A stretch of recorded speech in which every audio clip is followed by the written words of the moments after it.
90.7 FM, www.nbcsvg.com. We are the sound of the nation. It's time to get in our program this morning, eyeing La Soufriere, morning's edition. This morning, our program, we have Prime Minister Dr. the Honorable Ralph E. Gonsalves in Studio One, and joining us via Zoom, Professor Richard Robertson and the seismologist Roderick Stewart. We say good morning to you, Prime Minister. Good morning to you, Mr. Stewart. Good morning to you, Mr. Robertson. Good morning, everybody. Good morning, JP and NBC Radio and listeners. And Richie, good to see you back in fine fettle. And Roderick, I was worried about you yesterday morning, Richie, when I hear you gone early morning down at Richmond. Well, I didn't actually go to Richmond. I went to look into the water boat, so I was quite safe. Oh, you were safe. I was. Remember, you know, I have adopted the words amended the words of my brother William Shakespeare. You know, you're a pearl greater than the tribe. Good morning. Tell us the story. Okay, the story is very short today, and it's just everything is quiet. We still have just the occasional long period or BT earthquake, no sign of any tremor. So it's a continuation of the trend that we've seen since the last explosion on the 22nd. But the other thing that's happened in the last 24 hours, of course, is the amount of lahars that we had in the volcano. I think it was a 12-hour period yesterday. We were recording lahars on all the flanks of the volcano. And, you know, some people will have seen the damage and the flooding that's been caused by that. And I asked Richie to just come in today to give his first-hand experience of what the effects of these lahars look like. So, Richie? Right. So as you would have said, when the lahar started yesterday, I went down to, in fact, I was standing at more or less the overlook at Richmond Vale Academy, looking down into the Wallaby River, and was able to see the lahars and what it was doing. I think when I got there, it had already done a substantial amount of the damage that it did to the front, to the sort of the seaward side of the Wallaby River. I think most people, when they remember the trail to the volcano from the leeward side, where you sort of, there's an area where you park your vehicle and then you walk along the coastline. You cross sort of, sometimes it's one stream, or is you know, two areas that you have to cross water. But for those people, what you have to think about now, when you look there, when you stand at where the car is or where the sign is, and you look across towards the volcano, you look across towards the Wallaby, there's a ramp that's been built before by a pre-existing lahar that came down before that. I'll talk about that one. So there was one that came down probably about a week or two ago and put a really substantial deposit, new material there that you could, you know, it's almost like a flat road that you could drive a vehicle on. And earlier on this week, we were in that area and we actually were able to walk along that and walk a little bit further right to the dry Wallaby. Well, the lahar that came, the activity that happened yesterday, cut a serious slice into that. So I would estimate from the seaward side, going back to where it sort of is maximum inland. It's almost 200 meters inland. And then if you go along the coastline, there's a swath of area probably about 200 meters. That's basically the front of the Wallaby now is really wide. If you think of from the seaward side, where you have a sort of an area of about 200 meters, and you go inland in a sort of a V shape, probably 200 or 300 meters. All of that has gone into the ocean. So you can't walk along the beach anymore. There's no beach. There's in the front of the Wallaby, there's now the ocean that the Caribbean Sea that's going into it, and the coastline, the front of the Wallaby River is now about 200 meters inland. In fact, you could almost drive, go up with a boat a little bit inland, about 100 meters up the Wallaby because of all of that material. Basically, the lahar came down. The lahars that you had yesterday were very corrosive. They had a lot of material in them. They brought all that material, there were a lot of tree trunks, there were bits and pieces of rock that would have come down from from pyroclastic flows and all the ash. And it used that along with the water that was moving very fast, and it eroded the land. And the land was, in that case, was quite loose, especially in the coastal areas where you have mainly sort of loose material. And because on that particular side of the island, there's a huge trough. As people know, if you go to Richmond today, as you walk into the water, it just dropped off suddenly. There's a huge, it goes very deep, very fast, close to the coastline. So once it had eroded that, all of that went into the sea, and it just eroded further back. And that hasn't happened only in the waterboard. There's areas in the dry waterboard, sort of if you had going to the trail and you have to walk up a river valley, which we call the dry waterboard. There's a lot of erosion in that also, and then we also saw in Roseau, we saw in Larrakai, a lot of the deposits that it had previously put down, where it had built up a little delta in front of the shoreline, in front of where the river comes down. It's now dug into that, and a substantial part of it has gone into the sea. And in the case of the water, it means that until it's restabilized itself, if you want to put along if you were going to the trail on the leeward side, as people would normally do, walk along the beach, you can't do that anymore. You have to take a boat to go further in. That's the amount of destruction and damage that you had, certainly on this side. And I won't be surprised. On the other side, I suspect because the coastal shelf on the zone on the other side of the island, sort of the windward side, there's a lot more gentler incline as you go towards the sea. So it doesn't drop off so quickly into the ocean. So I suspect the erosion is probably less at the front of the river, but there's probably a lot of erosion along the river paths. So that's what we saw. There was a lot of erosion, and certainly the waterboard. If people see it, the pictures don't really do it justice. But if you see it, you will sort of, your mouth will drop open and wonder, really, this is really amazing. On the sides, it's sort of, if you think of it, there's now a little valley, and from where the water is up to the edge of the bank is about 10 meters high. That's how high it's dug into it. Certainly water. It's quite impressive. And there's a lot of trees put down as well. Yeah, well, on the front, in fact, one of the things that we were saying to people, certainly any kind of speedboat, anybody who's flying any boats in the area on the windward side, on the western side of the island, you have to be very careful. There's a lot of tree logs in the ocean now, just floating about because it's been brought up. All the trees that were killed by the volcano up in the mountains have been brought down by the lahars, and they're just sort of floating about the ocean. We went collecting some samples there, and the boatman had a hard time. Sort of, you have to be dodging these logs all the time. So you can't go speeding along the east coast, the west coast, if you were doing that with a speedboat. You're liable to have it mashed up because of all these logs. So be careful. No, it was, you had said that there was no lahars from the afternoon into last night into this morning on either side. No, they did. The lahars stopped in the morning of yesterday. Okay, I mean we had signals taking us up to about 9 o'clock in the morning, but there was flooding after that. But there was no real heavy further rain, and we have no reports anyway of lahars since about 10 o'clock in the morning.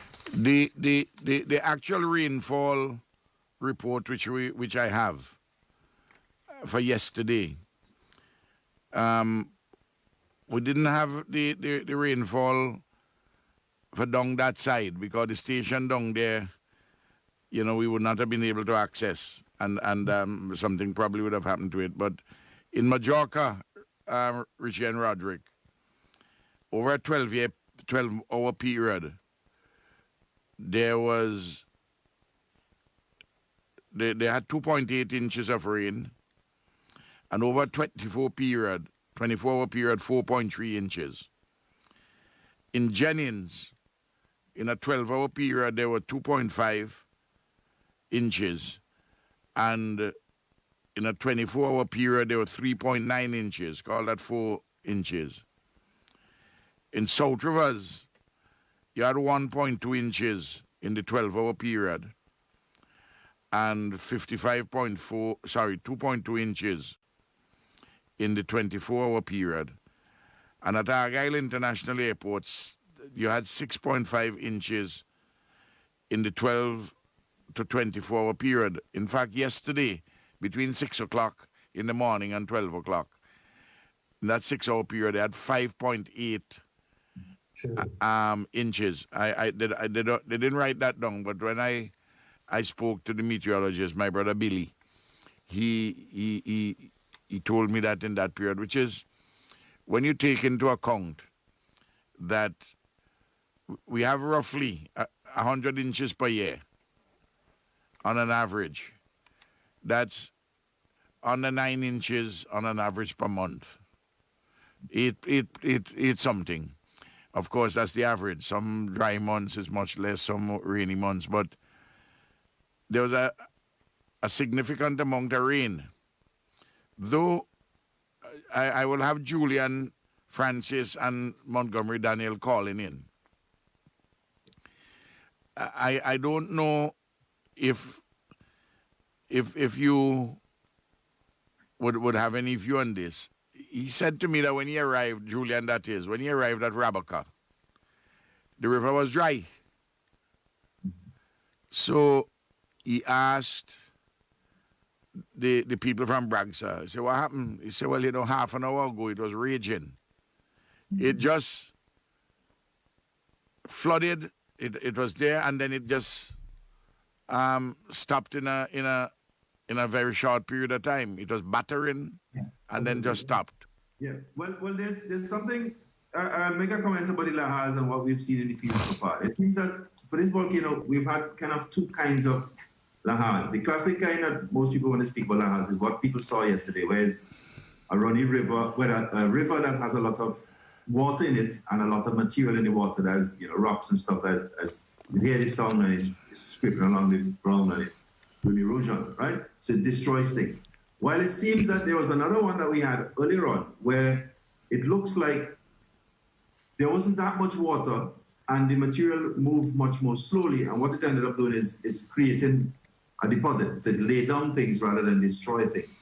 So in a lot of the valleys that you had, on this side certainly, when the pyroclastic flows came down, a lot of them didn't necessarily come to the coastline as we thought. Some of them stayed a little bit higher up.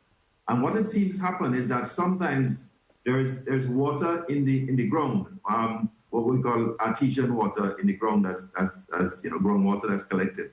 And sometimes the pyroclastic flows sort of opens up and allows that to come out. And once that starts moving, that mixes with the flows and brings a kind of more of a slurry that comes down the mountainside and lays a deposit. And a lot of what was in Wallabu was like that until the lahar that subsequently came down destroyed it. So I was saying that to make the point that it seems that it's possible because the volcano has so much, you can think of it this way, water in it, collected in various pockets.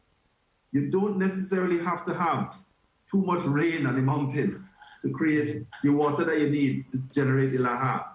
And that's a very important thing. Yes. Because it's important because often when people speak about sort of ways of responding to lahars, what they tell people in the community, for example, is that if it's raining in the mountain, don't be surprised if you have a lahar.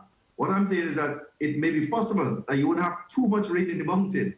And because the initial little bit of rain remobilized a hot pyroclastic flow that then remobilized more water, you could have a lahar that has a bit of water, more water than you expect, than you're seeing from the rain. So I think in summary would be to say that it's important as you move forward to look at the valleys that you have on the volcano and assume that those valleys are going to be a place for lahars. And therefore, in terms of putting things in there that you don't really want to get affected by lahars, that's an important thing to consider, to move the things that you don't want to get destroyed by lahars out to the valleys, because you don't know when it's going to happen. And as we say, this could probably go on for a couple of years, this lahar activity. So that, I think that's so that would go with what Julian would have seen. Yeah. The rain probably generated all that flooding, and then once it wasn't there, and once that motivation force wasn't there, it died out. Yeah. Yes. As you were saying that the Larakai looked as if it was completely dry. The rabbit, Larakai? Yeah, he knows a lot better than I do what the rivers. The rabbit looked completely dry. The thing is, it might actually be flowing underground, because you've got a thickness of deposits that are very porous. Yeah. And if the water flow isn't high, it can actually happen through the deposits. In fact, that happens to Raboka a lot of times. And we see that in Montserrat all the time, that the major river, which used to be flowing all the time, now we only see it flowing when there is really heavy rain, because it's an underground sort of passage. So what you're saying is that people will see the flood for an intense period, say at Raboka, and it battering the bridge. Yeah. But that at a particular point, it may actually go underground. Yeah. Coming down. Once there's not enough water up higher up, it will. Yes. But Julian, I'm going to get Julian and Montgomery Daniel to come on sometime later. Or if you want them to come on while you're talking, because what is Julian had speculated that it probably dammed at the top somewhere along the way and got diverted somewhere. But Montgomery had gone up. Montgomery had gone up further. Montgomery went as far as London, just before Sandy Bay proper, and he didn't see the extent of that water, because he said that there might have been a dam and which didn't breach, which wasn't diverted necessarily, and which didn't breach the banks of the dam. So if that is so, that is still there to come.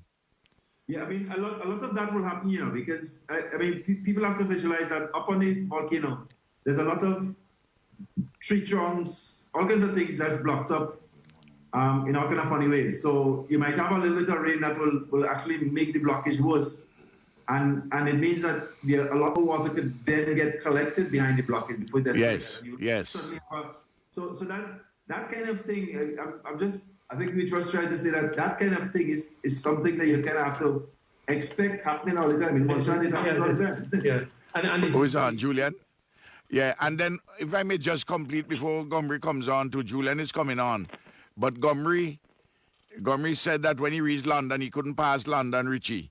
The whole set of boulders and all kind of things. But he will tell his story when he comes on. But I was only, as you notice, when I talk to you guys early morning, I also try and talk to other people to see if I can get a fairly complete sense as to what is happening. And all this kind of discussion illuminates it for me, certainly. But Julian is on. Julian can tell us what he saw on the eastern side. Morning. Hey, Julian. Hey, morning, Pim. You're on. Richie and Roderick Stewart from Seismic. They're on also. Yeah, I heard the explanation, and I naturally, my view of it being diverted upstream is an uninformed view, but I take what Richie and his counterpart is saying. It's not uninformed, it's speculative. Speculative. Well, but I would rather say uninformed. But I've also seen, Raboka has gone underground for many months of the year under normal circumstances. So that's a reasonable. I accept their explanation of it. You talk about what they do in Montserrat. No. The one thing to be careful of is if there's anywhere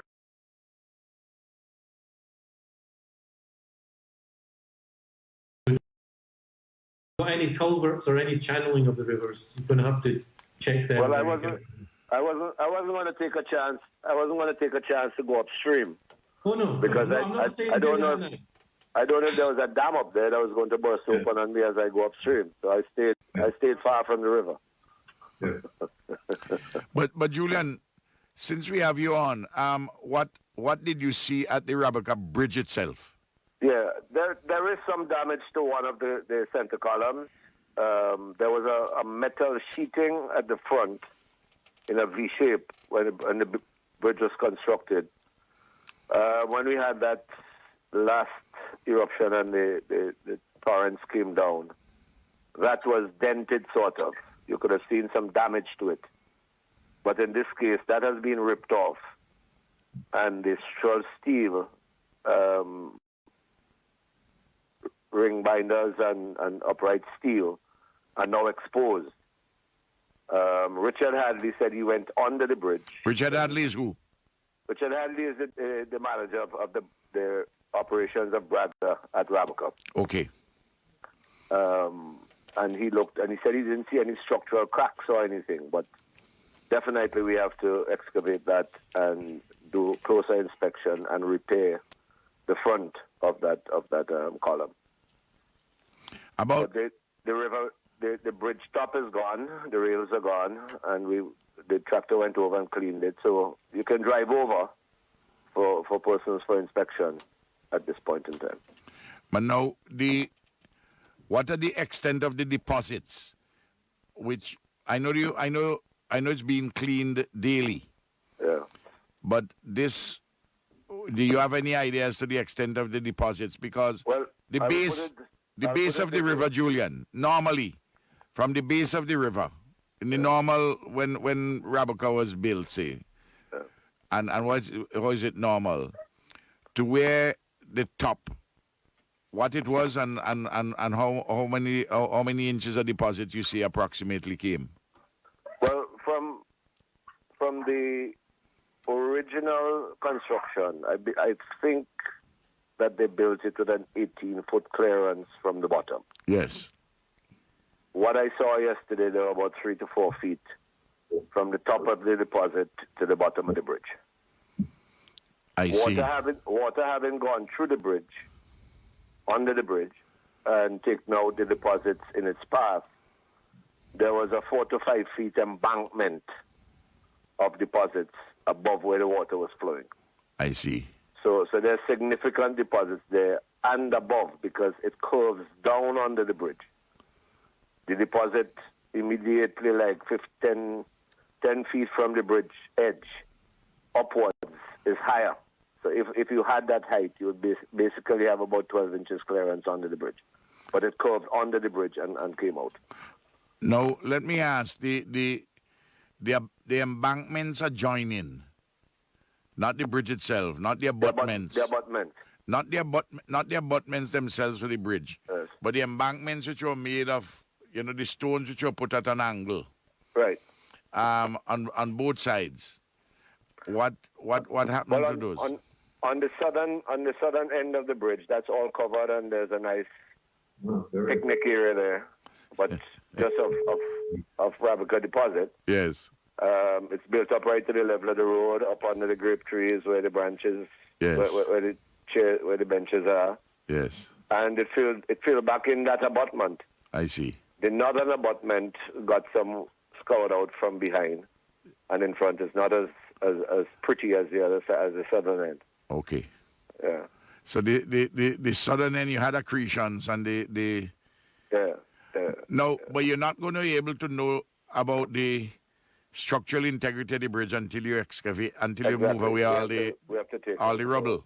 If we have a uneventful day, they will continue the excavation under there, as they do on a regular basis every time a deposit comes down. Yes. They have a bulldozer, they have excavator, they have backhoe, so Okay. they're trying, but that's a lot of work. Yes. To get it out in one day may not be as easy as it sounds. Yes. So we have to keep our fingers crossed that we don't get any more rains. Yeah. Certainly. And any more lahars. I'm more concerned about About the lahars, than the yes. rain. Yes. Yes. Yeah, more concerned about it. All right. Anything, since we have you on, anything else you want to report in I just want to say that Argyle, well, let me put it this way. I think the bulk of the rain came before we woke. That's my feel on it. Because when I got to Argyle, the 5-tunnel bridge under the airport was a normal rainstorm flow. And on the eastern end of the runway, when you got to the old Argyle bridge that was destroyed in 2016 2 or 3 times with the floods, I didn't see that sort of evidence that was there of the heavy flow. So that the rainfall, the heavy rainfall basically, and I'm saying I passed there about 11 o'clock because I got to Raboka about 12 o'clock. Yeah. So I would say by then the rain had subsided. Maybe it came heavier to the coast where the Argyle station is, Yes. but not so heavy up in the mountains. I see. Uh, All right. okay. Thanks very much. Okay, good. And Bye-bye. and Richie, Yeah. if you and Roger can stay on while we try and see if we could get Gomery, because it might be interesting to hear what he has to say about further up the going to the northeast now. He didn't get past London. Richie, I'm very proud of these men in the cabinet, you know. You notice the fellas going up, and technical people going, but they also going to see with their eyes so that they can report. See with their own eyes. Yeah. I mean, it's just to say that what Julian was saying just now in terms of the rain, a lot of the rain falling in the night. Given what we saw in terms of the damage down here, it looked like the things I was speaking about happened before sort of 6 o'clock in the morning. So by the time I got to Richmond to see the Wallaby, the damage, the substantial part of the damage was done. So I agree with him that a lot of the rain fell early in the morning from the Let me just, we have Montgomery coming on, Richie, but I just indicate that I didn't give you the rainfall from the Rabaca station. We couldn't, in order for us to read that in the circumstances, we had to go there physically, and it wasn't wise for us to go there physically yesterday. Yeah. You know? Yeah, Gomery. Good morning, Prime Minister. Good morning. You have Richie also and Roderick on. You're listening with Julian. Yes, I got a bit of Julian a while ago. Yeah. What did you see when you went up as far as London?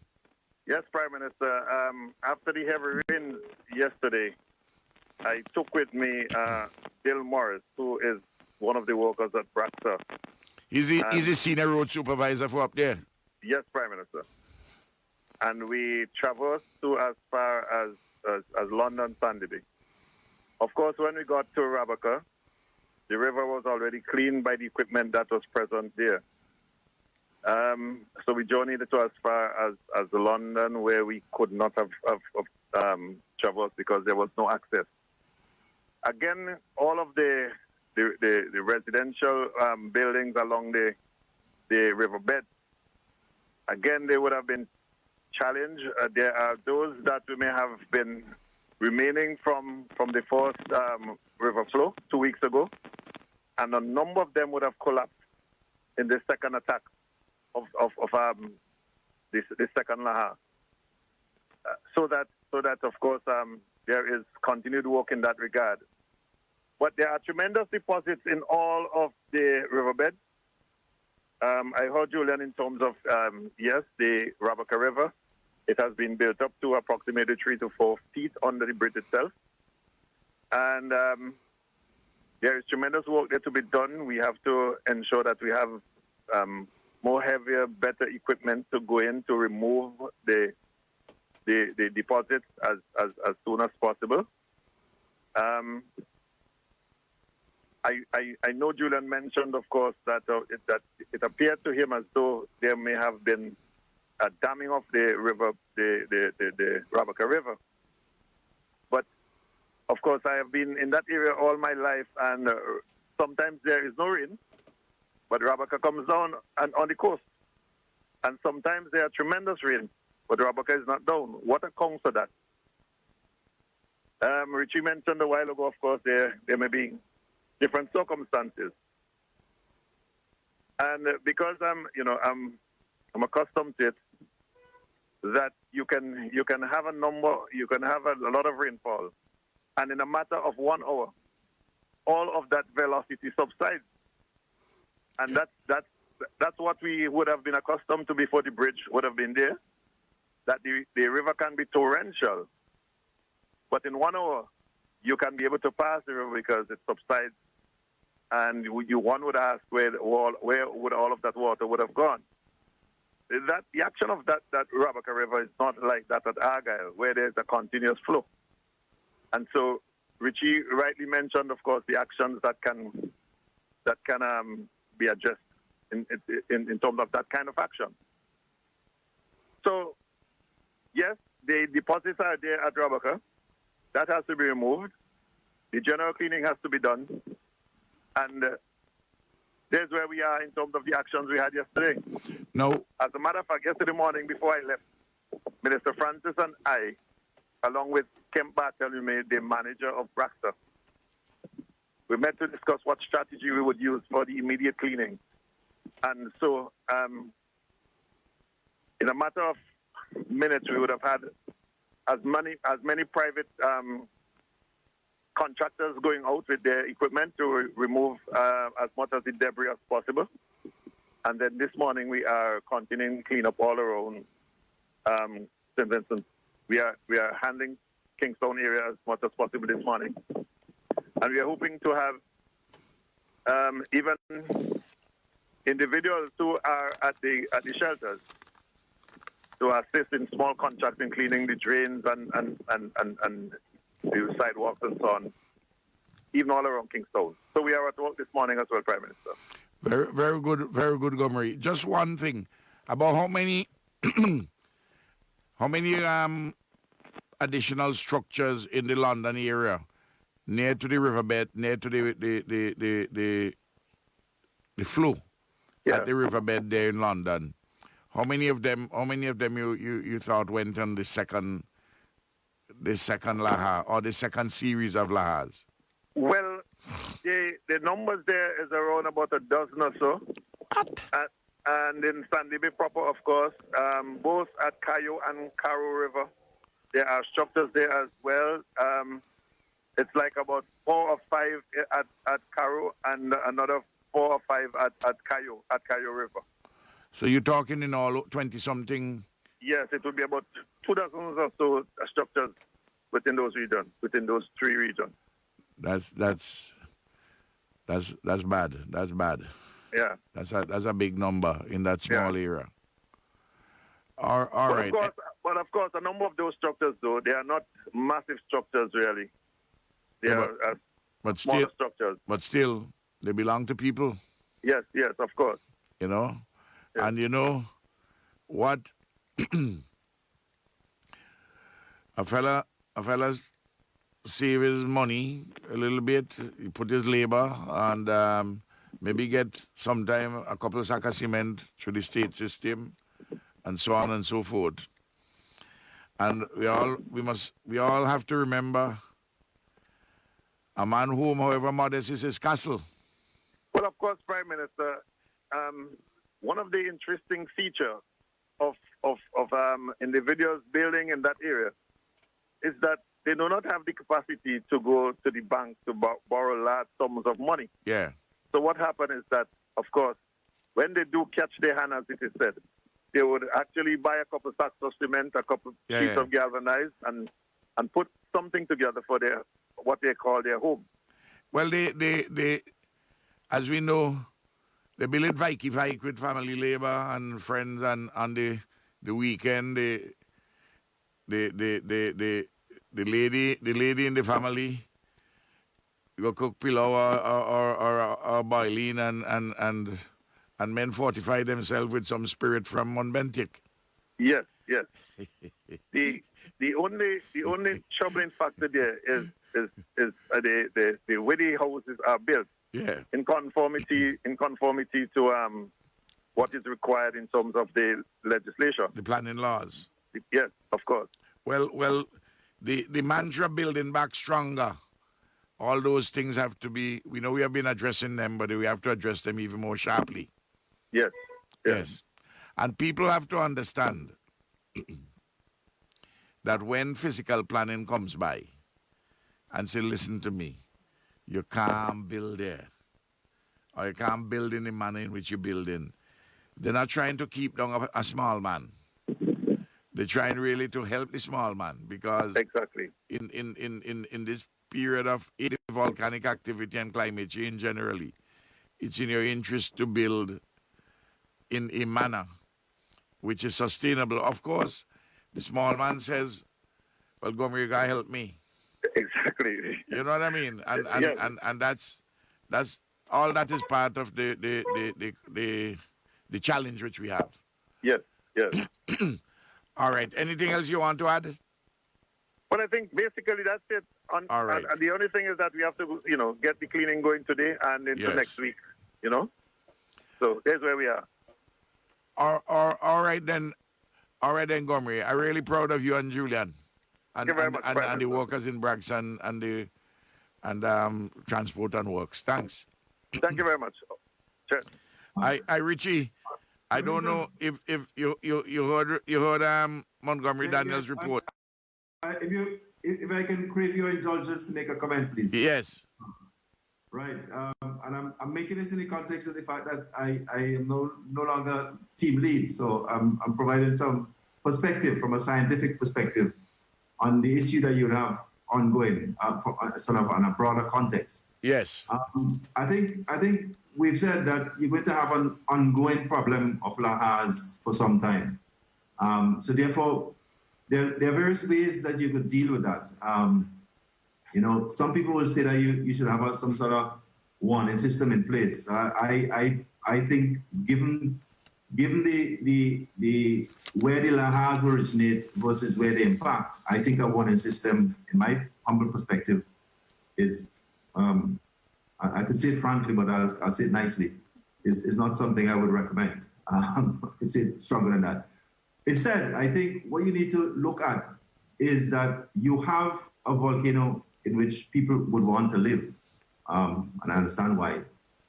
But what has happened, as you just identified, is that people have put settlement and put themselves in harm's way by building structures in the valleys. Now, they might have gotten away with that in the past because you don't have too much flood and you don't have too much water passing through.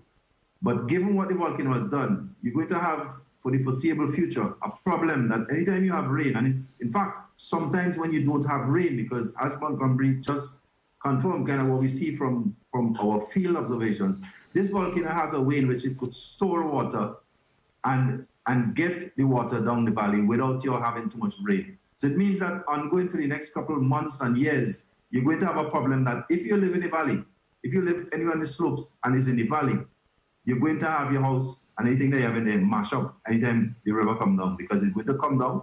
It's going to come down with big boulders. It's going to come down with tree trunks. So if you live there and you put your stuff there, it means that you're going to have to build it back. And you, as you correctly said, our principle, and it's not just in business, our principle in the region generally is that, especially for the poor person, the person who's just struggling, is that our insurance is actually the government. So what those people would expect, if they're not sort of coerced in some way not to do that, is that when the structures fail and break up, they will come to the government. So I would suggest that it's important that the government agencies and the planning people and whatever it is that would stop people from putting themselves in harm's way need to be very forceful to ensure that happens, especially going forward in Jamaica, you would have that problem. Secondly, I'll suggest that maybe what you have to do, just like you're doing in Arabica, where you have, and it happens in Montserrat, where you have pre-positioned assets, material to prepare for what you have to clean out. So you have to kind of have a proactive strategy where you're ready, whether it is in the rainy season or it is that this is going to happen, this block is going to happen, this community is going to get cut off, and you just go out as soon as something happens, you go and clear, that kind of thing. And then lastly, in my humble opinion, we had this thing where before this eruption, we had this Volcano Ready project, which was fortunately funded by the Caribbean Development Bank, and we do various things where we work with the communities to make them more, quote unquote, volcano ready. I think you need something like that for lahars. You're going to have a program which working in these communities, particularly north of the Arabica, where you're going to have that problem, where you make them, what I would say, lahar ready, sort of make the community more, understand better what the hazard is. That might actually solve the problem of people building in the area, because if people understand more what's going to happen, if you're struggling, you're building a house that you can't really build any other way, you wouldn't want to put it in some place where you know that in the next rainy season it will get mashed up. We'd want to find a different place to put it. So the lahar ready would make people more aware. They would probably give them the means that they could dig themselves out a little bit, which is what kind of Volcano Ready did. But this would focus more on lahars.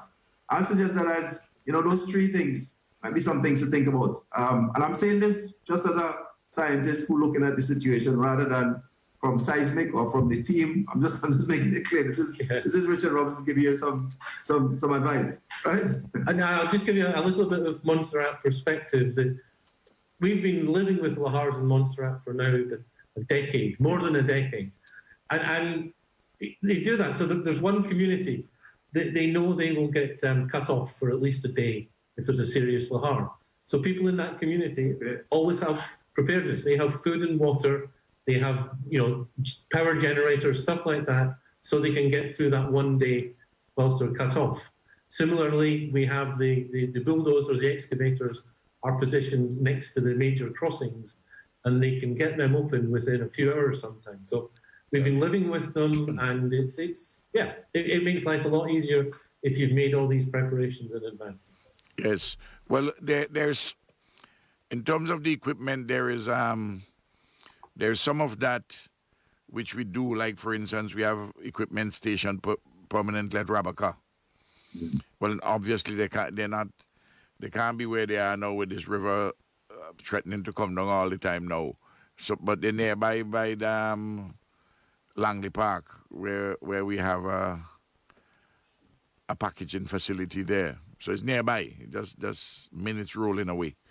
And we would position from time to time when we know in dealing with the hurricanes, because you tend to know in advance when it's coming now. And we have equipment stationed at various points. But obviously that is something which, on the basis of the advice you're given, we need to strengthen. Yep. And some of the matters which you raised too about in both of you in relation to people in vulnerable areas trying always to see if they can keep a couple of days of food, just in case something were to happen. And all of these are things which have been talked about before, as you rightly said. And some people have followed them and others not. But hopefully these series of events would bring it into people's minds and bodies, because not like experience, a real life experience. And I'm really grateful for the contribution this morning on some of these issues, including the policy paths going forward. I don't know if there's anything you guys want to say. No, I think we're good. No. All right, and thanks very much. All right. What I'd like to do, Johnny P, is supplementary to what we have heard from Richie and Roderick and Julian and Gomery. I will give some information which is additional. I wouldn't repeat all of that. I got a situational report yesterday at 5:15 p.m. as to basically, what information they had gathered up to that point. As you see, we're still continuing investigation. Guys have to go up. People have to go do further investigations and consistent with their safety. I'm talking about the guys from Bragsa and the Ministry of Works. In terms of the flooding yesterday, there were reports of flooding at 3 emergency shelters: Doris Mackey Learning Resource Center, CW Prescott Primary, and Sand Hill Government. And of course, we all know there was flooding at E.T. Joshua Airport Shopping Center.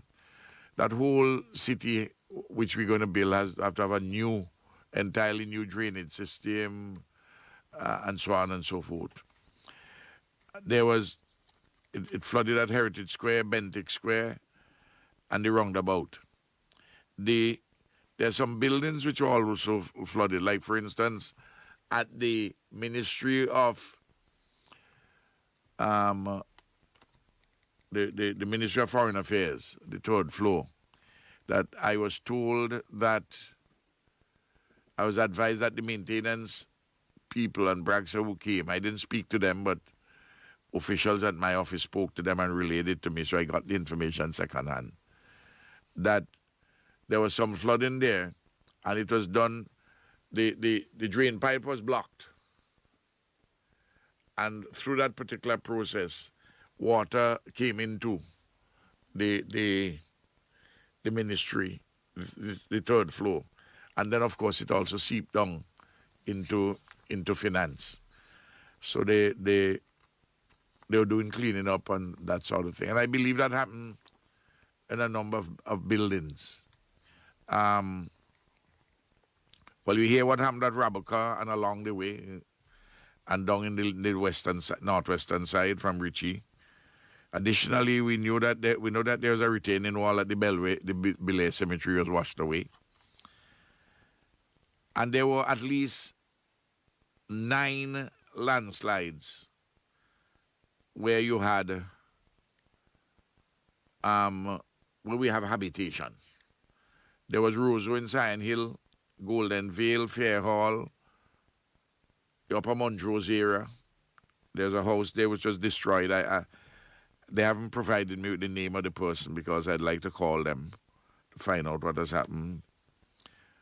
At Fountain, at Cane Hall, at Victoria Village, and Brighton, and Mackey's Hill. There was the landslide at Gurley, at Gully Hill in Upper Rockies area. And there were 2 homes destroyed there. I spoke to both Luke and Fitzbramble. But Luke was by my office and Fitzbramble had called, and I returned his call. And I made the arrangements with social development. And this morning, I tried to speak to these persons yesterday, didn't get them on the phone. Naturally, they were up and down doing things. And but I spoke to Ian for one of the house and Dexter. There's one family is 6, one family is 7. They got temporary lodgings. In fact, one of them slept in the car last night. But the children and family, they got temporary accommodation. But the accommodation is being dealt with and other things.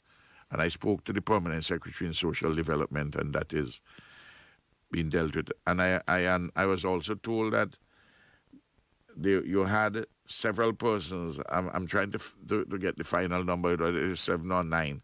Was at the downstairs of also evacuees. Was at another building up there, and they had to be housed elsewhere too. And for a short period of time, about 3,500 customers were affected for Vinlec, and they had those services disrupted. And in relation to CWSA, the water, all the systems are functioning normally. What they did, they closed the inlets because they had storage, like for instance up at Jennings, which is the 2 big systems are Jennings and biggest are Jennings and Dalloway. Dalloway is bigger than Jennings. But and Jennings takes care of an area where we had problems, because it's at the top end of the orange zone. Well, bordered orange and red zone. That they had the 750,000 gallons in the catchment, so they're feeding off that, and they will do all what they have to do in the normal way these things happen, and start to open back the inlets and so on and so forth. If there is anything I'm saying here which is wrong, both Gart or Thornley, Gart Saunders from CWS or Thornley Myers can talk to me, can call in. Now, there are, you know, they on Wednesday at Cabinet, we kind of fashioned the broad, well, more than the broad, and put some details to a package which we bring into Parliament. On the 11th, supplementary appropriation bill, where we are dealing with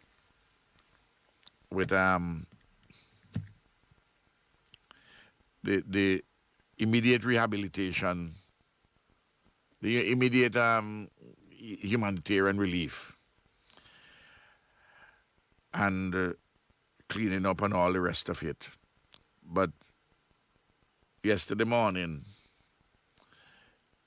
early, Camilo called me and said, well, my numbers have to be revised upwards. And we are having a discussion on that. I had it yesterday too, and this afternoon at 3 o'clock. He and Edmund Jackson, the Director General of Finance and Planning, and their team, and myself, we're going to have a discussion on some of the newer numbers, and a meeting at Cabinet on Tuesday morning, a special meeting to finalize some further things. Because, you know, we in addition to all what we have done with COVID, I'm not going over that because those things are continuing. For instance, in the red and orange zone, we had to provide income support for farmers for a particular period of time, and also for non-farmers in that same period of time. And farmers in green and yellow zones, we have to provide some support also, naturally less than what you will do for those who are in the red and orange zone. There's money which we have to pay out for persons whom we have in guest houses and the like. You know, particular categories of persons whom we had mentioned earlier who can't properly be accommodated inside of the inside of the shelters. And then meals for at least 7,000 persons in the shelters, 3 meals. For a period of time. And we want to introduce where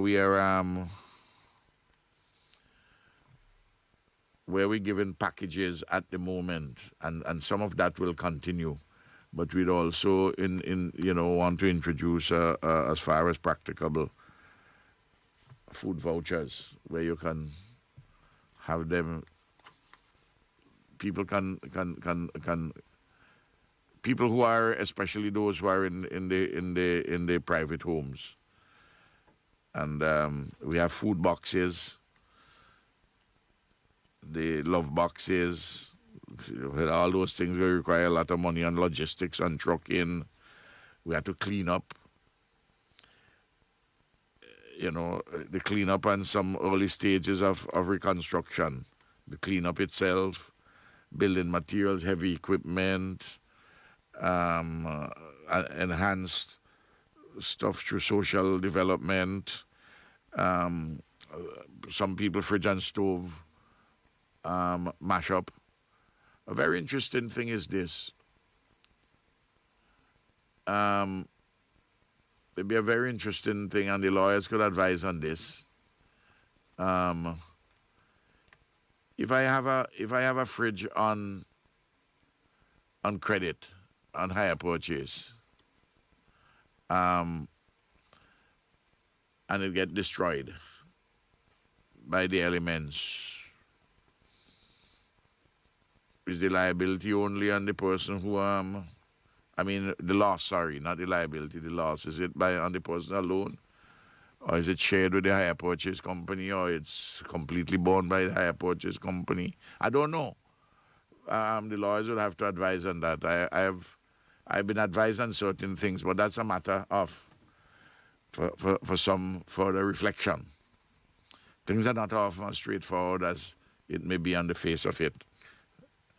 Then we have an environmental problem with all these water bottles, plastic bottles. We had to do special cleanups for that. There's further support on the medical front, medical hygiene, and then we have to give support for agricultural production, which includes not just agriculture, but fisheries, agriculture and fisheries and livestock. And then there are people who have, apart from the bigger cleaning up of the ash and so on and so forth, there's a lot of roads have to be cleaned, in some of the normal ways now. And even more so now than ever. So I'm just giving some indication of, and the other things, I'm just giving some indication of some of the matters which we have to address, and the cost is going to be humongous. I want to make this point. People here, for instance, the government of Norway, the government of the United Kingdom, the USA, Canada, European Union, some other places, they've been generous to St. Vincent and the Grenadines in the humanitarian period, this relief period. But understand this, the humanitarian money is from those countries. They haven't come directly to the government. Because often in humanitarian relief, you notice, I know how these things run. From experience and from knowledge.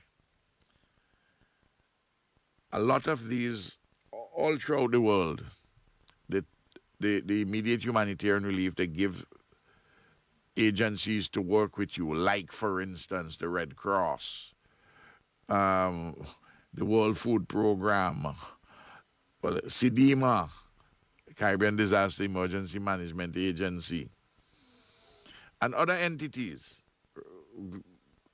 global NGOs or regional bodies, and in some cases, local NGOs. The important thing is in the delivery of assistance through all those things, you have to work with NEMO so that the World Food Program not going to function most efficiently unless it works within the structures, the national structures. But they will come with their own persons, they get support personnel. Same thing with Red Cross. And all of these entities have to have the necessary capacity to do these things. Of course, the government itself gets humanitarian relief. It got, for instance, some Caribbean countries have pledged the central bank, the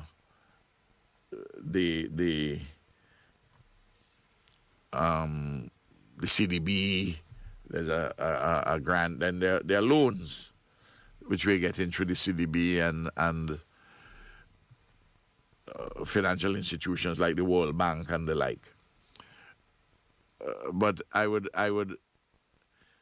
like when you hear an announcement about these things, the humanitarian relief, people must read the fine print as to where that money is actually going. And that's why at the very beginning I made the point that we alone in St. Vincent and the Grenadines cannot do it. And we have to work hand in glove with the regional international community, including regional and international NGOs, because that is how humanitarian relief rolls out. some resources will come to the government in where you do certain state-to-state things, but others would come through these organizations. And I just want to make that point. For instance, here in St. Vincent, the Grenadines, we would rely to help in a very important supplementary way. The Red Cross. That's why the Red Cross, juridically, is part of NEMO, is part of the Management Council of NEMO. Though it has its own independence, and whatever funds it receives, it is answerable to the Red Cross International or whichever branch is overseeing what's happening here in St. Vincent and the Grenadines, and so on and so forth. I thought I'd explain that in terms of how these things go. As the case, Antigua, Dominica, the case here before, time immemorial, happening all over. That's how these countries do. But what I really want to participate, what I really want a partnership with is not only, I'm talking about the countries around the world, not only in this humanitarian period, through NGOs or regional organizations, and also sometimes through the government, but for them to partner with us, with the government, on the recovery and reconstruction, what is come under the broad rubric of rehabilitation. If you notice, day before yesterday, I don't know if you all carry the story, because once I leave, I hardly, unless people tell me things, I hardly get to hear radio or watch TV or anything like that. I mean, it's just like metaphorically a daily treadmill. It'd be a good thing if I go on a real treadmill, but I'm on a metaphoric one. but the 2 days ago at the United Nations, St. Vincent and the Grenadines presented a resolution. Well, it came through CARICOM, the CARICOM countries there. And out of the 100, and by 11 o'clock in the morning, 176 countries, day before yesterday morning, at the General Assembly of the United Nations, 176 countries had already co-sponsored the resolution, which is a big number. And there's some very interesting speeches which were made. One, for instance, by the United States ambassador. One made by the British United Kingdom ambassador, permanent representative to the UN. And all those who co-sponsored, and all those who gave the support, and all those who spoke, I want publicly to thank all of them for the support at the United Nations. And I had asked my staff to circulate it to all members of the media, and there were some speeches, and those are the others. Members of the media can go on and look on the UN website, and they'll find them, so that at least do some further checking and research on important things, rather than, in some cases, some people just report comments and say about this or that. Like, for instance, and even inquiries, somebody who is responsible called me this morning, text me about whether it's true that 2 persons died. 2 children, it's reported. Another project text me, they hear a child died. And it turned out that the photographs or reports from some other country. I mean, I said to you already, if you want to find out what's happening, just follow the reports from NEMO. Follow the reports from the Ministry of Health. I mean, how many times I have to say this? But nowadays, too many people want to believe rumor and hearsay and fake news. They must really stop it. And some people just do it out of mischief. I don't know why people are like that. So I want to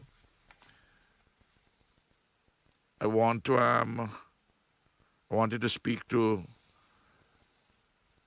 basically what is ahead for us. Day by day, we are fine-tuning all the systems.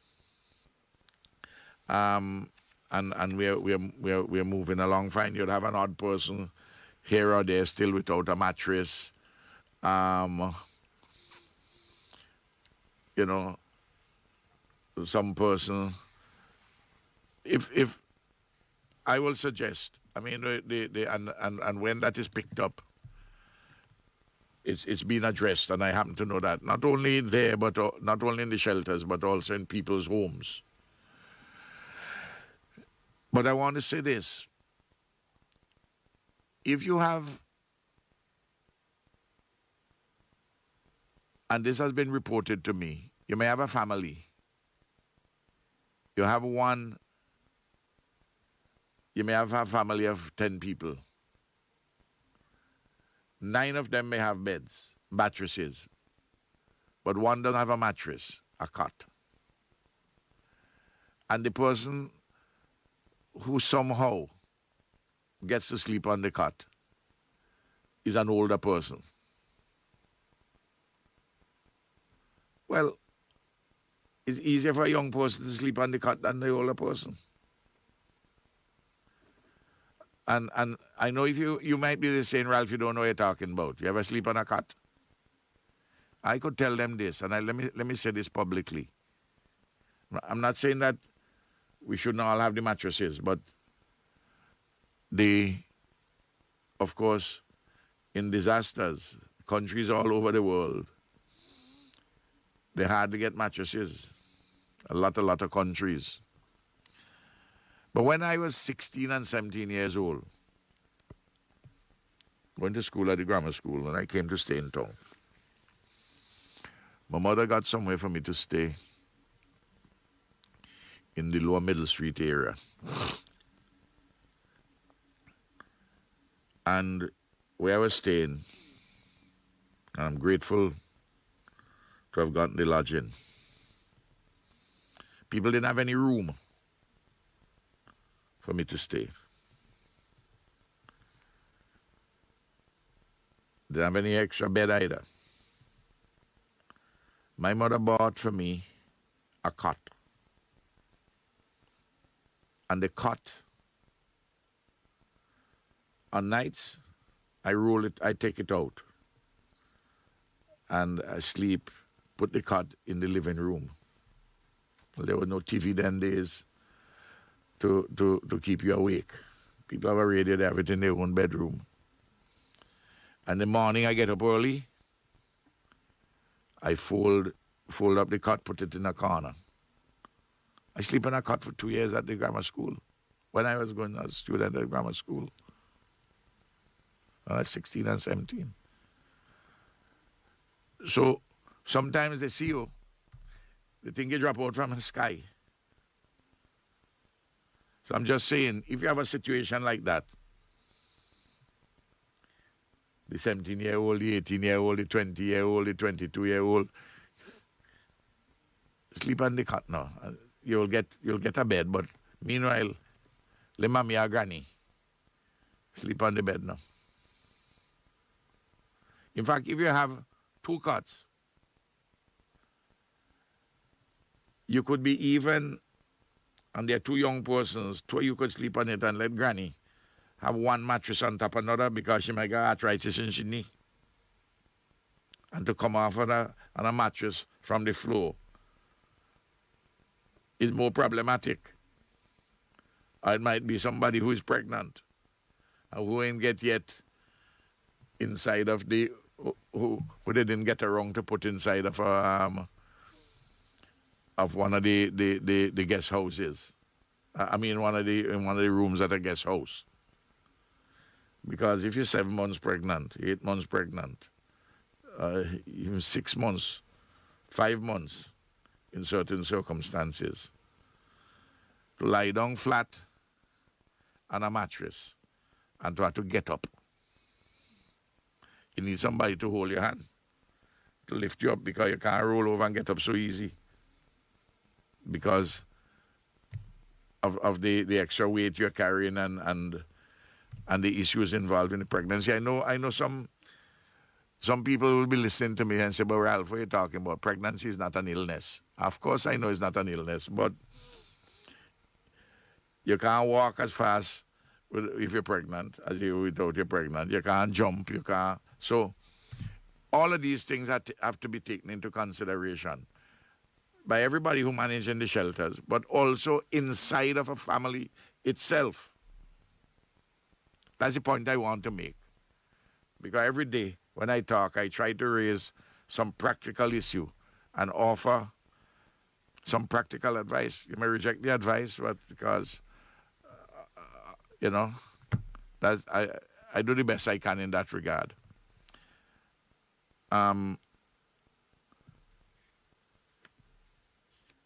So that's where we are. There are other things I could talk about, but I think I've spoken enough, and maybe people might have a couple of questions.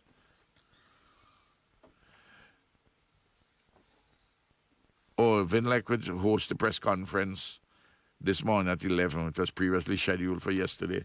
I'm sorry it wasn't held yesterday because there must be good reason why they didn't hold it, but this is a case where a lot of angst could have been avoided, in my view, if the issues engaged in could have been dealt with earlier. It's true a press release came out, but the press release, unless you read it very carefully, you could always misinterpret. As I understand it, and Vinlek will talk about it, several of the bills are higher because the billing period is longer. Because when they went to do to check the meters, they couldn't go. Normally they check it 30 days, 31 days. So you get it for a month. But in some cases it was 40 days or more. Well, if that is so, your bill is higher now. But the next one, it wouldn't be 30 days, it might be 20 days, so it's going to be lower. In the circumstances, for a number of people who are only paying something, and during this period, and there's a moratorium,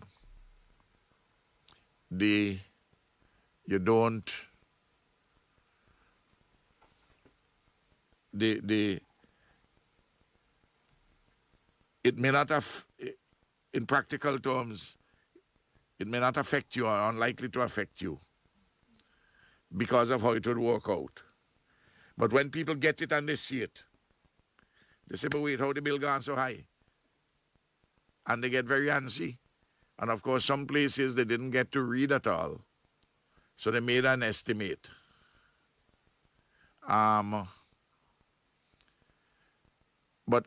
that could have been explained in a very easy manner, in a differently worded press release I'm submitting. I may be wrong, but I'm giving my view. Differently worded in a press release,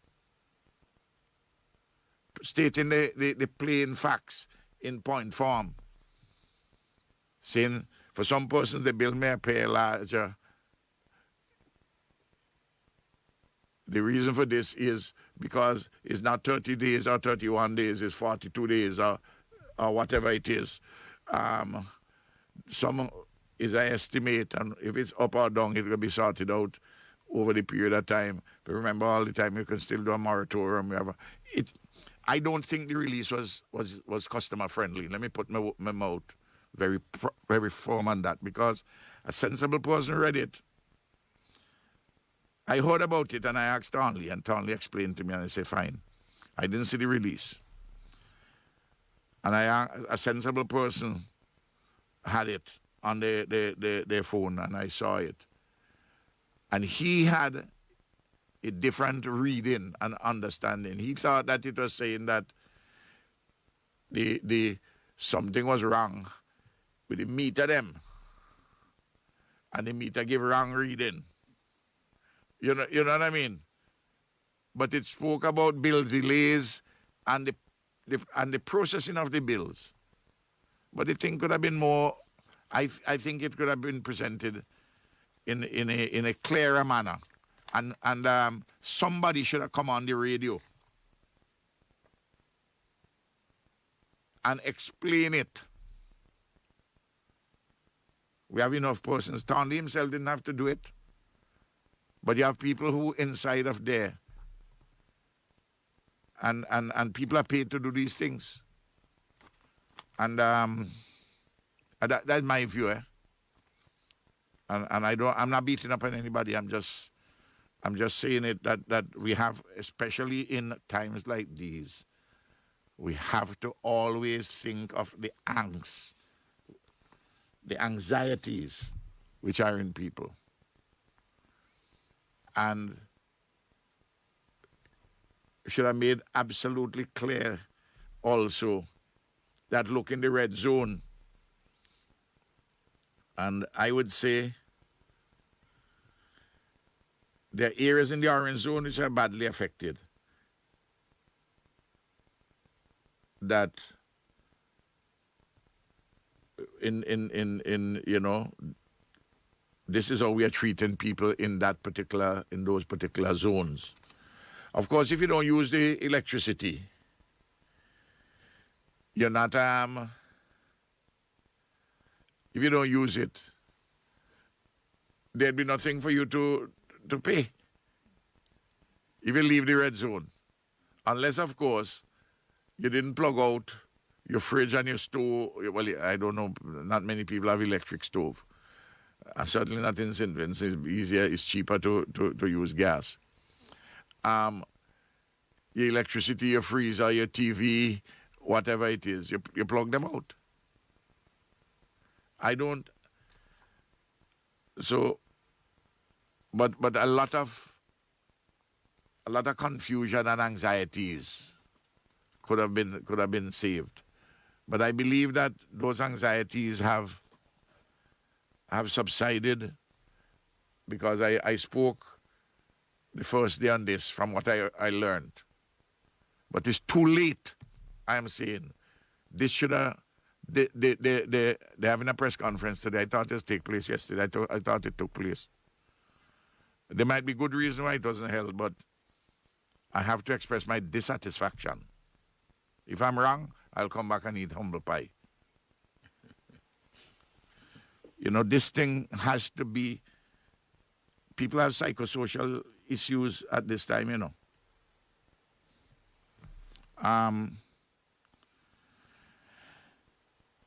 I also want to say this before I take any questions which are there. And I've heard it said from certain people, and I don't want to get involved in this, about there's political discrimination in the distribution of relief supplies. I mean, it is just, and to make that, for some responsible person to make that allegation without providing one scintilla of evidence is the height of irresponsibility. Somebody has to tell me how, when you're distributing food, so many people distributing food to shelters, you can discriminate. How you could discriminate with so many persons sending out food to people in houses or in people who are still in the orange zone. There are volunteers who are doing things, and they are doing a good job. That somebody, your neighbor, may get something, and you don't get. and you also had called Nemo, it does not mean that there's anything perverse. All it means is that there has been an error of omission. It's not an easy thing to provide supplies to 2,500 families, 2,500 households spread across the yellow zone and the green zone with the evacuees. And then when you extend it further to go into certain places outside. There's a home. I know the husband and the wife working.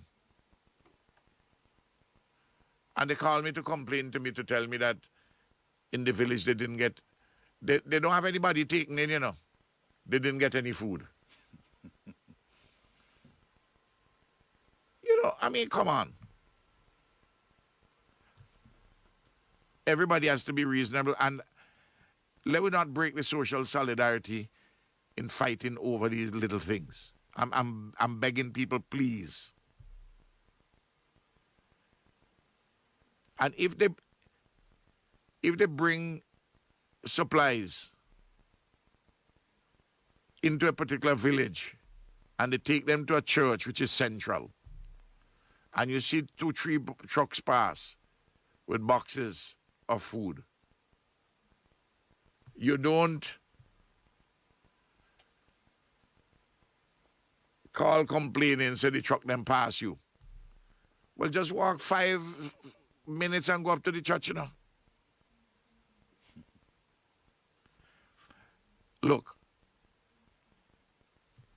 everybody, both those who are distributing and those who are receiving, we must have great sensitivity and a sense of balance and a reasonableness.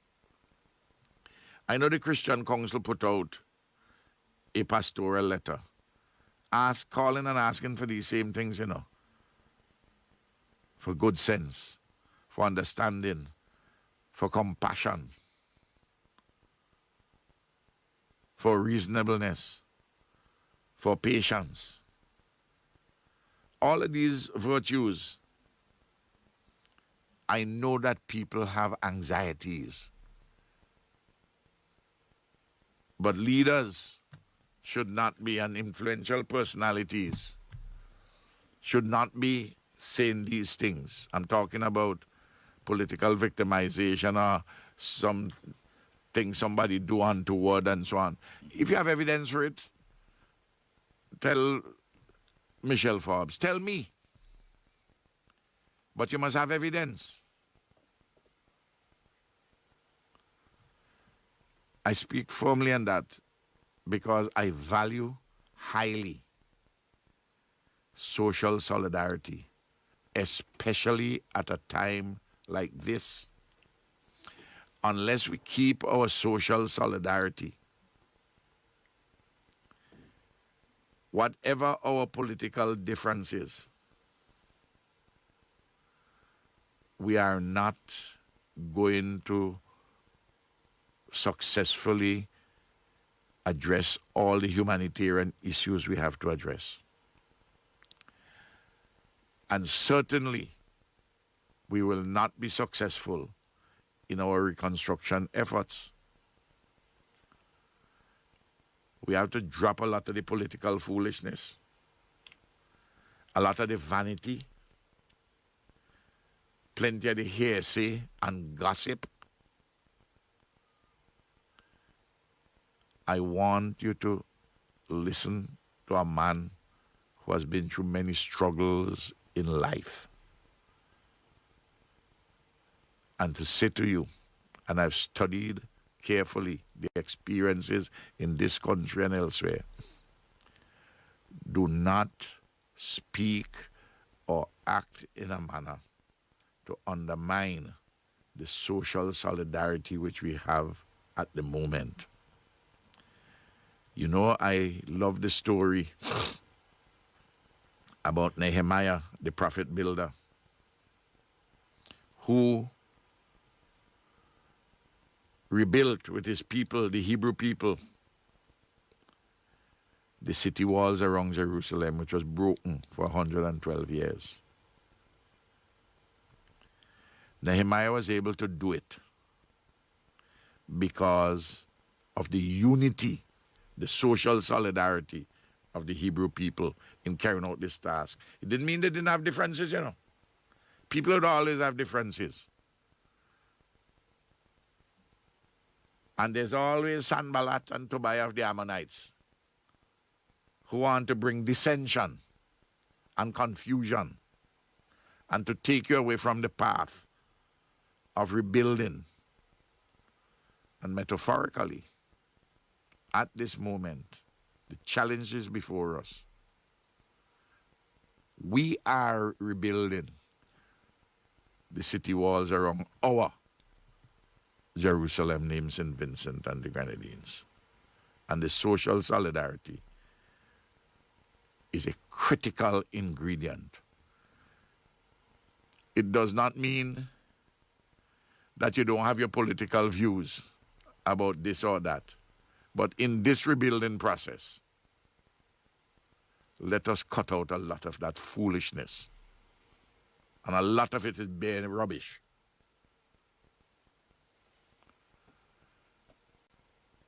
And what amplifies it is that anytime somebody feels a grievance or want to complain, they rush on the cell phone. They go on the call in on the radio. Or some political leader or some political personality wanting to have some relevance in the situation, go and make all kind of wild and silly allegations. We must stop it, stop it, stop it. Let us maintain the social solidarity which we have in our country. Let's take some queries. NBC Radio, the sound of the nation. We are in our program Eyeing Lasso for the morning edition in studio. Prime Minister Dr. the Honorable Ralph E. Gonsalves. We'll have some time for some calls at this time. 457-2705.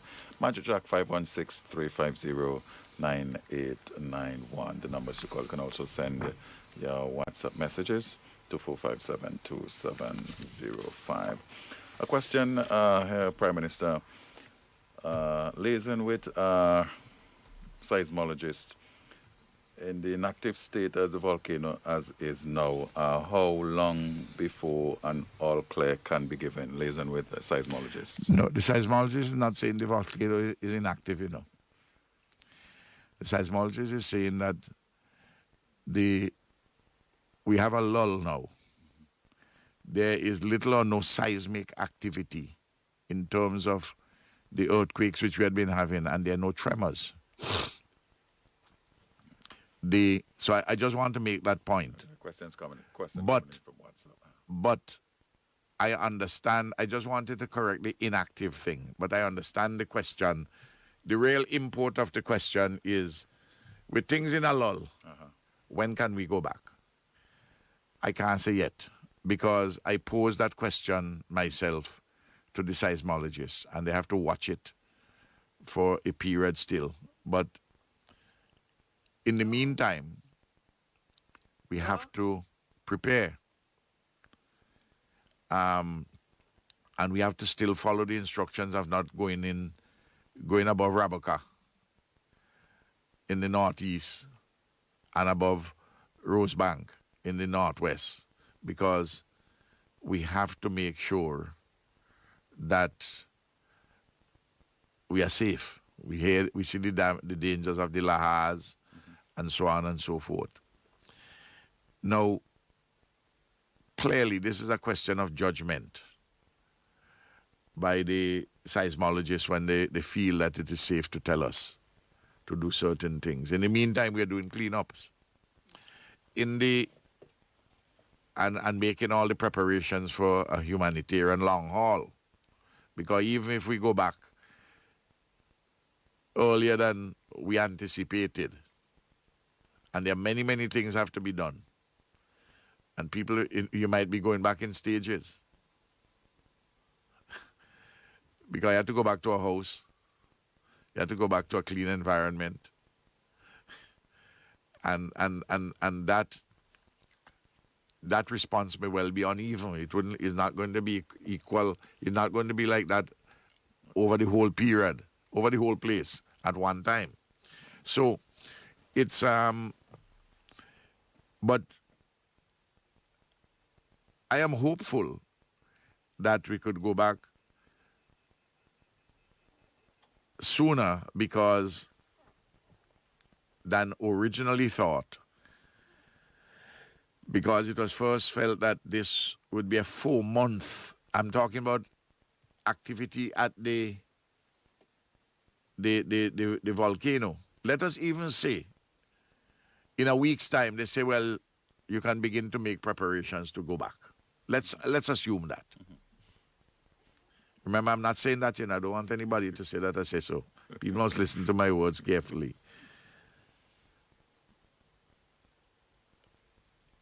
The place had to be thoroughly cleaned. Huh? You might go and clean your house roof. But if the roads ain't clean yet, and you might go and clean your house, and by the time when the government is cleaning the roadside and taking up the ash and doing everything, and they're doing the sweeper and all the thing, and the ash blow back on the place, but where Alpha and Gomri and Juliana do? Me don't clean down my house. So your house is not an island unto itself, separate and distinct from anything else. There has to be other supports. Schools have to be emptied in order for children to go back to school. I spoke yesterday about what the Ministry of Education was suggesting in relation to exams and some face-to-face for grade 6 and Form 5. And of course, students at community college can go back anytime the place is cleaned up. And they set a date because it's not a shelter. So that is how I would answer my brother. Or sister, whoever sent that thing. We're in a state of uncertainty still. We have a call on the line. Hello, good morning. Welcome to our Iron Soufriere program for this morning. Hello, good morning. Yeah, hello, good morning, good morning. Good morning, Prime Minister. Morning, my brother. Prime Minister, I really would not like to be in your shoes now. You are trying to be like everything for everybody, and it's a virtually impossible task, but you are doing a fantastic job. Appreciate. And we do appreciate this. Now, I know, I listened to you this morning, and I could hear the concern in your voice when the Deputy Prime Minister spoke about the houses that were destroyed in the north-windward part of the country. Yes. Because of the flows of the river and all of that. Now we've been dealing with these situations since March of last year, and we have gone into a different sphere now where we are dealing with the volcanic eruption. And as of tomorrow now, we're going into the hurricane season. And all these things are being dealt with, and you are trying to do as much as you can for everybody. And I know most of St. Vincent and the Grenadines really do appreciate this. One of my big concerns is that apart from all that you are doing, we are also aware that you yourself have some personal problems within your family where health is concerned with your Mrs. Gonsalves. And yes. I have not heard anybody ask or express any concern about this matter as to how you are doing with your personal problems, dealing with the health problems within your family and all of that and stuff. So I think this morning, if you find it like okay that you can give us a little update on the conditions of your family and Mrs. Gonsalves, how she's doing, recuperating and all of that and stuff, and what the condition is. I really do appreciate what you have done, and we are all concerned about her. Thank you, Prime Minister. Well, I had said early when Eloise came back from the operation that she would be required to do between 6 to 8 weeks of recuperation, followed by 6 to 8 weeks of physiotherapy.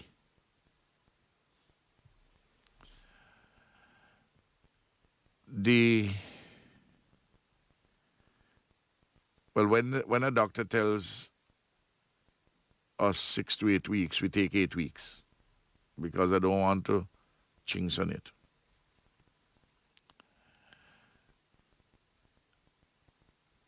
And she is recuperating. She had a very serious operation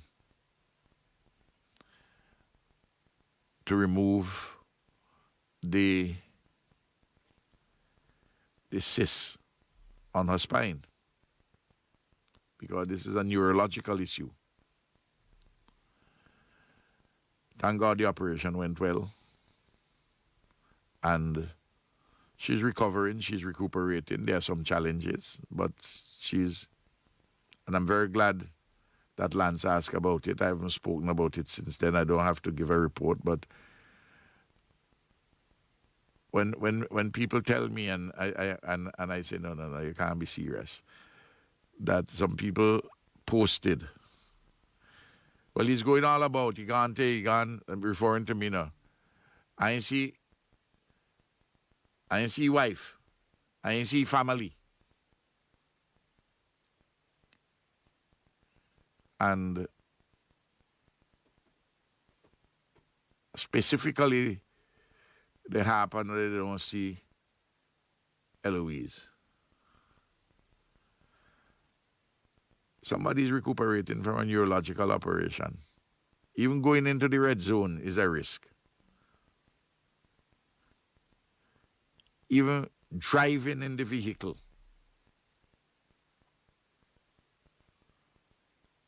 could be problematic.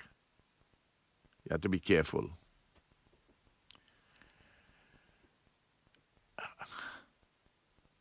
Anyway, I just... Now, the other thing, in as much as he said it,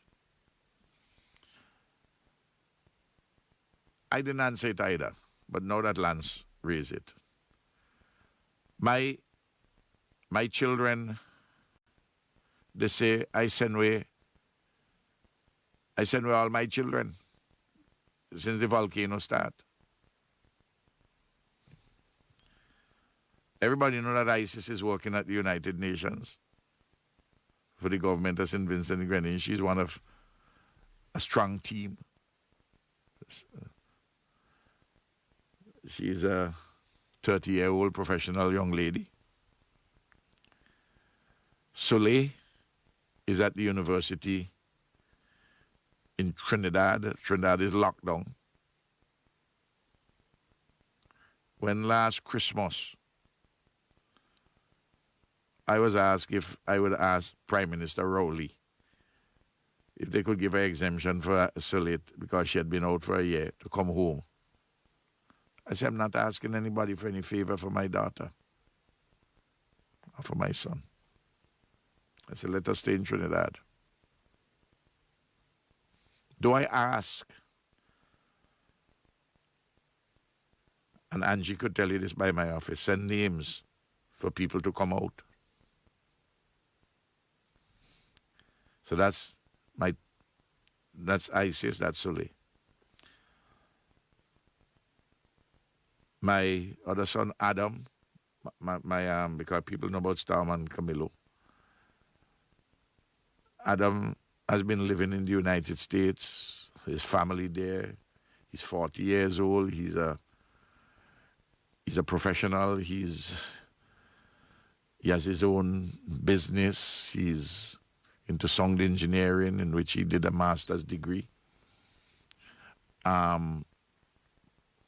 That's where he lives, in Portland, Oregon.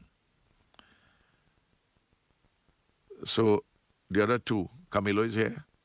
Camilo is all about. Storm is very much here. Some of those who talk, when I issued the order for evacuation, Storm took his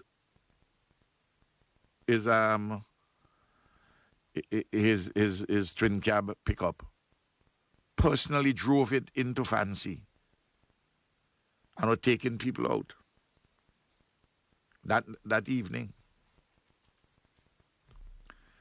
And he has been helping, volunteering with relief effort with here and there. You know, I guess you're in the politics, these things happen. And if I may take the opportunity again, take the opportunity now to say,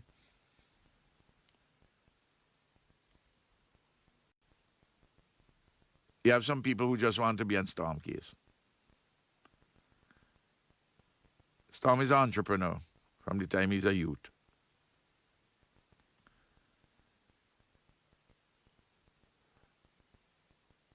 ISIS is perfectly qualified. She get a job like a number of other qualified persons. Camilo, elected by the people.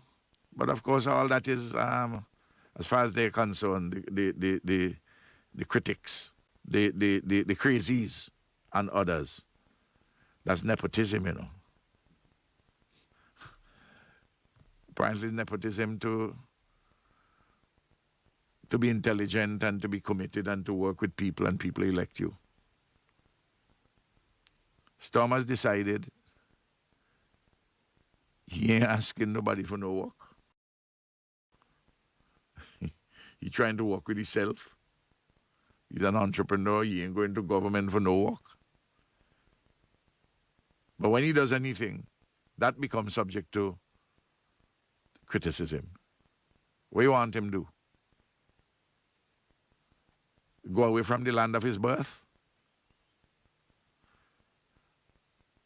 And I don't talk about these things, you know, but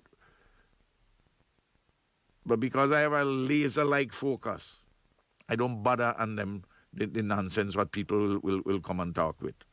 But I'm glad that Lance, but since he gave me an opportunity, since he asked me to talk about Eloise, but she's all right. The problem I have is this,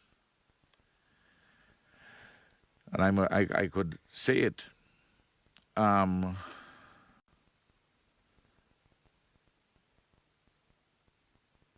Dinis Bayam had been the one who does professional, historically,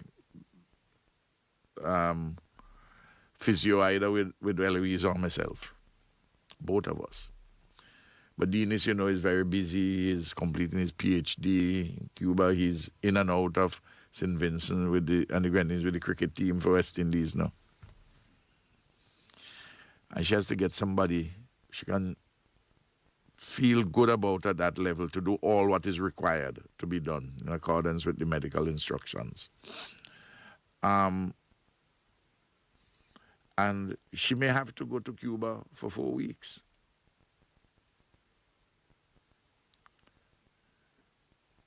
Now, do I allow her to go to Cuba by herself? Can I afford to be away from St. Vincent and the Grenadines at this time for 4 weeks? How do I resolve these tensions in my loyalties? But nobody knows about any of these things. Because I am a human being like everybody else. And I have my own travails. So I'm not asking sympathy, you know. I'm not even asking understanding. Just stop the foolish kind of talk. And I don't respond to rubbish. That's my approach. No. You know? Yes, any All the other comments on WhatsApp are basically commending the government and you for doing a great job, and the seismologists as well. But we'll take one more call and then. Fella's doing a great job, the seismologist. NBC, good morning. NBC, good morning. Good morning, Johnny P. Good morning, Prime Minister of Gonsalves. Good morning to you, sir. Morning. Dr. Gonsalves, I noticed that Dr. Keyser, Roger Duncan, and persons involved in the Ministry of Health are doing their best in these trying circumstances to deal with various illnesses. I noticed that Vincent Chan, want of a better word, resist in taking the COVID-19 vaccine. Are you frustrated, Prime Minister, with persons not taking the vaccine? And is there any consideration being given? Because I have two friends, and I will call their name, Courtney Silva and Steve Jokins, suggesting that you should consider making the taking of vaccine mandatory. Are you considering that, Prime Minister Gonsalves? No, I'm not considering making vaccine mandatory. It may well be that the particular areas of employment, the employer, with the support of the government, would insist that to work in particular areas, you have that you are vaccinated. Grenada, for instance, says, I've seen the report, I haven't spoken to Prime Minister Mitchell, that if you're a hotel worker, you work at the airport, you work at the seaport, you're an official taxi driver like yourself. Yes, they recommend it strongly to be vaccinated. CAFA, I read this out from some guidelines. I read them about a month ago here. That they say that particular categories, that it be made mandatory by the employer. Yes. So that an employer can ask that you, it's a free and democratic world. You're working at my hotel. I want you to vaccinate. Yeah, but Prime Minister, we noticed some of the teachers, whether they in the majority or the minority, are resisting taking the vaccine for some reason. Well, the children parents are taking it because they providing safety net for their own home. Well, Kingsley, well, you know, that issue would have come to a test on April the 12th. Yes, sir. The volcano, when it blew on April the 9th, postponed that issue. So that, you know, the position the government had stated. Yeah. So we may well come back to that issue when we have face-to-face instruction again. Well, it's important for me to consider all this because you always say, Prime Minister. But I'm not to tell Stephen Kirk, and I said to you, we are not going for a blanket mandatory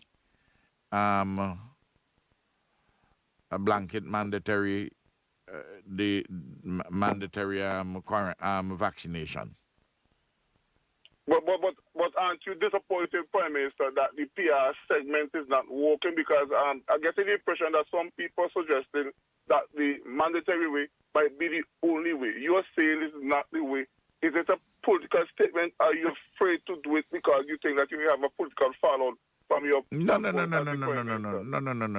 It's just that if you have an own account farmer who is going to his field and he said, listen to me, I'm not going to take. I'm going to recommend strongly for him to take the vaccine, but if he say he's not, he ain't taking it, he going mountain, he ain't interacting with anybody, he just doing what he doing and so on, and he go wear his mask and so on, and he feel that is okay for him. But, you know, Kingsley, you work in a tourism business. Yes. And you know what that involves. Yes, sir. There are cruise lines which are having. It was reported to me. I didn't speak to them that there's some people who are thinking about having a vaccinated cruise. That is to say, everybody on a particular cruise ship would be vaccinated. Yes. If they come to a particular country, I would think that they will probably want everybody who is coming into touch with them. That is to say, We are people at the vaccinated. airports, taxi men, the people who are the people who drive in their coaches, people who taking them around on the tours now, the tour guides and all the rest of it. Right. Of course, other cruise lines said no, they're not. They're urging people to be vaccinated, but will take people who are not vaccinated, but they want everybody to be tested with a PCR test. So you're going to have different things taking place. But there are some people, who don't even want to take a PCR test. There are people inside of shelters don't want to take a PCR test. Yeah, but Prime Minister, in closing though, I noticed you have a very influential person as Theresa Daniel and Jennifer Richardson voicing different ads, and I like the one with James the P. I'm suggesting to the PR segment to use more influential people like the three I recommend. And the last question I want to ask you, Prime Minister. Well, let me say this: they're doing a campaign. The other agencies are also doing this matter, but this is just something which you have to continue to contend with, and there we are. I mean, I understand what leads Stephen and Kirk De Silva, Stephen Joker and Kirk De Silva, if you're reporting them correctly, to say that. I didn't hear them, but I'm accepting what you say as truth. And as to whether I'm frustrated or not frustrated, I have a job doing. I'm doing it to the best of my ability, and I take what measures I consider to be reasonable in all the circumstances, practically, and also in and which passes constitutional muster. All right? Okay? Thank you very much.